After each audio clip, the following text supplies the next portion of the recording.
培育半导体以及 AI 科技高阶战管理人才，国立成功大学甲远见天下领导影响力学院20日伫新台未来馆签署半导体高阶管理人才培训合作备忘录，透过结合双方优势，培育出寡济半导体产业高阶管理人才，持续台湾半导体以及 AI 产业伫世界上的领先地位。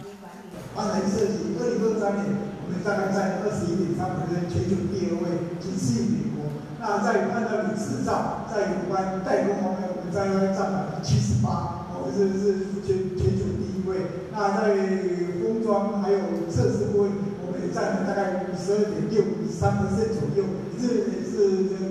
全球第1。所以，如果让我们这个半导体产业继续往上提升，技术向上提升，在全球占有领先地位。半导体未来发展的过程当中，为台湾真的能够培养出一些非常具有国际视野，刚刚朱老一直提到的国际视野这件事情，还有真的能够跨文化管理，真的能够带领台湾的半导体走出去的这些人。所以我们很希望是透过这次的合作以后，那未来的2年、未来3年、未来4年会持续的合作，然后创造这样的一个价值。那我们相信所有的学员在参与这次的学程当中，他可以很快速的能够学习到这些累积多年的这些 CEO 们的一些管理经验，然后领导的智慧。今天半导体学院跟这个远见能够合作，跟领导力学院能够来合作，这个进行半导体高阶人才培训的合作签约，事实上是一个非常非常重要的里程碑。